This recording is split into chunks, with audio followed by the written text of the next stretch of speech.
चलिए हम आपको ये भी बताते चलें कि मुल्क की 5 रियासतों के हवाई अड्डों पर अलर्ट जारी हो चुका है और ये रियासतें हैं पंजाब, राजस्थान, गुजरात, दिल्ली और जम्मू कश्मीर। और इन रियासतों के हवाई अड्डों पर हाई अलर्ट का फैसला खुफिया एजेंसियों की जानिब से दिए गए मुमकिन हमलों की इतला के बाद लिया गया है।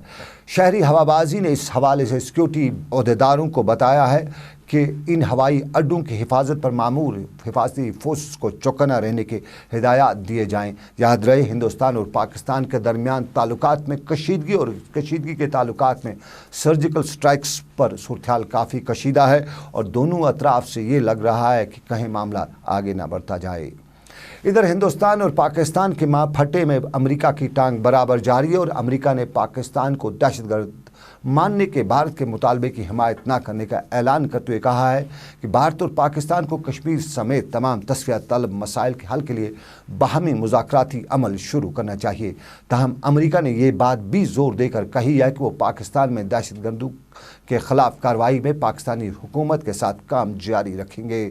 अमरीकी खारजा तर्जमान जॉन कर्बी ने इस बात पर भी एतमाद जताया कि पाकिस्तान ने न्यूक्लियाई हथियारों को दहशतगर्दों से महफूज रखा है। जॉन कर्बी ने बताया कि अमरीका ने अपनी कश्मीर पॉलिसी में किसी भी तरह की कोई तब्दीली नहीं लाई है, लिहाजा उनका मुल्क भारत और पाकिस्तान के दरमियान जारी कशीदगी को ख़त्म करने के लिए इस चीज़ की उम्मीद करता है कि दोनों मुल्क बाहमी मुज़ाकरात से अपने तमाम मसाइल को हल करेंगे। रियासत के वज़ीर बराए अमूर सार्फिन व अवामी तक़सीम कारी चौधरी जुल्फ़कार ने आज डोडा में उज्ज्वला स्कीम के तहत मुस्तकीन में मुफ्त गैस कनेक्शन तक़सीम किए। वज़ीर ने कहा कि फ़िल वक़्त डोडा में 40% से ज़्यादा आबादी के पास रसोई गैस के कनेक्शन हैं, जबकि सरकार की कोशिश है कि चंद माह के अंदर अंदर ये तादाद 80% तक पहुँचाई जा सके। चौधरी जुल्फ़कार ने बताया कि हुकूमत दूर दराज और पहाड़ी इलाकों में रहने वाले लोगों की हालत बेहतर बनाने में भरपूर कोशिशें कर रही है। हर साल जो हमारी बहनें हैं वो 5 लाख के करीब रेस्पिरेटरी डिजीज़ की वजह से मर जाती हैं, क्योंकि जो लकड़ी के धुएं और केरोसिन ऑयल के धुआं लगने से उनको रेस्पिरेटरी जो फेफड़े की बीमारियां होती हैं उनसे उनकी जान चली जाती है। तो लिहाजा एक तो हमारा ये है कि गवर्नमेंट ऑफ इंडिया ने, प्रधानमंत्री जी ने ये एक योजना शुरू की है, प्रधानमंत्री उज्ज्वला योजना। इसमें 2 रीज़न रहे हैं कि एक तो गैस की अवेलेबिलिटी ना होना और दूसरा लोगों के पास जो कैपेसिटी टू बाय है, capacity to purchase the LPG connection, वो भी नहीं था।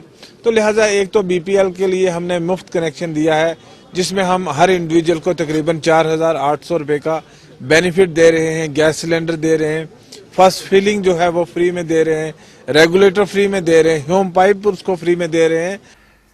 इधर पीएचई के वजीर श्यामलाल चौधरी ने बताया है कि सरकार लोगों को पीने का साफ पानी फराहम करने की वादाबंद है। रियासत में आबपाशी के वजीर श्यामलाल चौधरी ने अपने महकमे के अफसरान की एक मीटिंग से खिताब करते हुए आज अफसरान को हिदायत दिए कि वो लोगों को फराहम किए जाने वाले पानी के मुख्तलिफ इलाकों से नमूने लेकर उनकी जाँच करवाएँ और इस काम के लिए न सिर्फ महकमे की सरकारी लेबार्ट्रीज़ को भी खिदमत हासिल करें, बल्कि रियासती वजीर ने कहा कि हुकूमत ने रियासत में नई टेस्ट लेबॉर्ट्रीज कायम करने का फैसला भी किया है। जो भी पार्शली फंक्शन है उसके लिए मीटर रखी थी ताकि हमारे जितना भी वाटर टेस्टिंग है जिसमें आयरन, फ्लोराइड या किसी भी किस्म की ऐसी प्रॉब्लम है वो पता चल जाते हैं चाहे, ताकि लोगों को साफ पीने का पानी मिले और कोई भी ऐसी डिजीज़ ना फैले। इसके लिए रखी है ताकि इनको हमने एक ही डायरेक्शन दी है कि आप बिल्कुल एक्चुअल जो ऑन ग्राउंड रिपोर्ट है वो आनी चाहिए और डेली रिपोर्टिंग होनी चाहिए। और उसके साथ साथ अगर ऐसी कोई, हमने थर्ड पार्टी भी कहा है कि थर्ड पार्टी भी कोई ऐसी टेस्ट कराएंगे ताकि दोनों का आपस में कोई ऐसा डिफरेंस ना आए और जो भी साफ़ पानी पीने का मिले। क्योंकि सेंट्रल गवर्नमेंट की स्कीम है, वो चाहते हैं कि अगर ऐसी कोई स्कीम जिसमें आयरन ज़्यादा है या फ्लोराइड है उस स्कीम को इमीडिएटली बंद की जाए, उसके नेक्स्ट दूसरी स्कीम के लिए वो फंडिंग करेंगे ताकि लोगों को साफ़ पीने का पानी मिले। और एमएलए होम शालीबुग और नेशनल कॉन्फ्रेंस लीडर अब्दुल मजीद लारबी ने आज अनंतनाग में एक प्रेस कॉन्फ्रेंस के दौरान कहा कि पिछले रोज़ खबरों में बताया गया था कि कुलगाम में बोर्ड मीटिंग मुनक्कद हुई जिसमें दही तरक्की के वजीर अब्दुल्ला खान ने शिरकत की। अब्दुल मजीद लारमी ने बताया कि कवानीन के मुताबिक बोर्ड मीटिंग के दौरान ज़िला के तमाम मेंबरान असम्बली को शिरकत की दावत देना लाजमी है, ताहम सरकार ने ऐसा नहीं किया और कांग्रेस के MLA मोहम्मद अमीन भट्ट कुलगाम के मेंबर असम्बली मोहम्मद यूसुफ तारिगामी के साथ साथ उन्हें भी इस बोर्ड मीटिंग में शिरकत करने की दावत नहीं दी गई, जो बकौल उनके इस बात का सबूत है कि मखलूत सरकार एक मनसूबाबंद साजिश के तहत लोगों को और हिज़्ब इख्तिलाफ को अंधेरे में रखना चाहती है। कुलगाम में एक बोर्ड मीटिंग बुलाई गई, रिव्यू मीटिंग बुलाई गई, जिसकी सदारत honourable rural development minister Abdul Haq Khan साहब, जो चेयरमैन भी है कुलगाम डिस्ट्रिक्ट डेवलपमेंट बोर्ड के। तो मुझे हैरत होगी कि मैंने जब अपना नाम नहीं वहाँ पे देखा, या वहाँ पे एक तारिगामी साहब थे, मोहम्मद बिन भट्ट साहब थे, 3 MLA वहाँ पे मैंने नहीं देखे, तो मुझे इस पर हैरत हो गई कि उन्होंने कैसे बोला कि हमने वहाँ पे board meeting without 3 MLAs, 3 MLA वहाँ पे बिल्कुल नहीं थे, तो उन्होंने वो मीटिंग बुलाई और ना हमें इनवाइट किया गया था। जब मैंने तारिगामी साहब और मोहम्मद बिन भट्ट साहब से बात की, उन्होंने कहा हमें इनवाइट नहीं किया गया, तो ये न्यूज़ कैसे आई? और अगर मैं अपनी ज़ाती राय मेरी है, अगर मुझे इनवाइट करते भी, मैं तब भी बाइकाट इस मीटिंग का करता, क्योंकि आज अनरेस्ट और टर्मोइल है, इसमें बोर्ड मीटिंग बुलाने का कोई मकसद नहीं है। डॉक्टर तारिक देव ने आज अवकाफ इस्लामिया डोडा के मुंतज़म का ओहदा संभाला। डॉक्टर तारिक डिग्री कॉलेज डोडा के उर्दू प्रोफेसर रह चुके हैं और डॉक्टर तारिक ने अपना ओहदा संभाला। इस मौके पर समाज के मुख्तलिफ तबकों से ताल्लुक़ रखने वाले अशखास भी मौजूद रहे। यहाँ पर उम्मीद का इज़हार किया गया कि डॉक्टर जावेद अवकाफ इस्लामिया को तामीर और तरक्की में नई बुलंदियों तक ले जाने की भरपूर कोशिश करेंगे।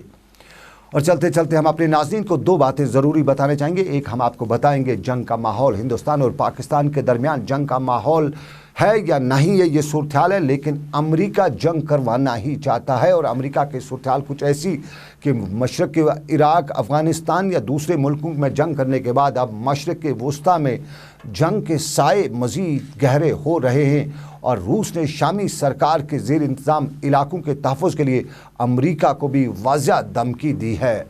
रूसी वज़ारत दिफ़ा का कहना है कि अमरीकी इत्तेहाद के जहाज़ शामी इलाकों के ज़ेर कंट्रोल इलाकों की तरफ अगर आए तो वो रूसी मिज़ाइल के निशाने पर होंगे और रूसी मिज़ाइल उन्हें तबाह करने में कोई कसर नहीं छोड़ेगा। रूस के S-400 और S-300 एयर डिफेंस सिस्टम शाम में मौजूद है, जो रूसी और शामी अफवाज की हिफाजत के लिए बकौल ख़बरों के हम वक्त तैयार रहता है। और आलमी ज़राए अबलाग में ऐसी ख़बरें भी गश्त कर रही है कि वाशिंगटन शाम में मुज़ाकरात की नाकामी के बाद शामी फ़ौज को निशाना बनाने की ताक में है और रूसी वज़ारत दिफ़ा इसका दिफ़ा करते हुए ये भी ख़बरदार कर रही है कि अगर वाशिंगटन ने ऐसा कोई भी कदम उठाया तो उसके बाद जो कुछ भी नताइज होंगे उसका ज़िम्मेदार न शाम होगा न रूस होगा, बेचारा अमेरिका होगा। तो अमेरिका ज़िम्मेदार होगा। लेकिन चलते चलते हम आपको बताते चलें कि ज़हीर अहमद मीर वल्द ग़ुलाम नबी ग़ुलाम रुब्बानी, ये तस्वीर आप अपने टेलीविज़न स्क्रीन पर देख रहे हैं, ये ज़हीर अहमद वानी वल्द ग़ुलाम रुब्बानी की है और ये बहादुर कोट टंगडार कुपवाड़ा ज़िले का रहने वाला है। ये ज़हनी तौर पर इसके लवाकीन बताते हैं कि ये ठीक नहीं है और इसको श्रीनगर के शहर के बारे में भी कोई इल्मियत नहीं है। गाँव का रहने वाला है, पंजाबी, पहाड़ी और गोजरी ज़बान ही समझता है, कश्मीरी नहीं समझ पाता है और ये आज करीबन 12 बजे से हुमहामा के इलाके से लापता हुआ है। इसके बारे में अगर किसी को कोई इत्तला हो तो अज़राए इंसानियत टेलीफोन नंबर 9622489314। मैं एक बार फिर टेलीफोन नंबर रिपीट करना चाहूँगा, आपकी नोट कर सकते हैं 9422489314 और टेलीफोन नंबर 9469017942 पर रब्ता कायम करके इसके हवाले से जानकारी दे सकते हैं। आप हमारे न्यूज़ रूम को 230-3524 पर भी इस हवाले से जानकारी दे सकते हैं। एक बार फिर बताते चलें कि इसका नाम ज़हीर अहमद है और ये टंगडार कुपवाड़ा के बादरकोट का रहने वाला है। ज़ुबान कश्मीरी नहीं समझ पाता है, पहाड़ी, पंजाबी और गोजरी ज़ुबान में ही बात कर सकता है। इसलिए अगर इसके बारे में गुमशुदा हुआ है कोई भी जानकारी तो इस पते पर रब्ता कायम करें। तो इसके साथ ही आज के दिन भर से मुझे यहीं पर दीजिए इजाज़त। ऊपर वाले ने चाहा फिर करेंगे आपसे मुलाकात। रखिए अपना ख्याल। अल्लाह हाफिज़।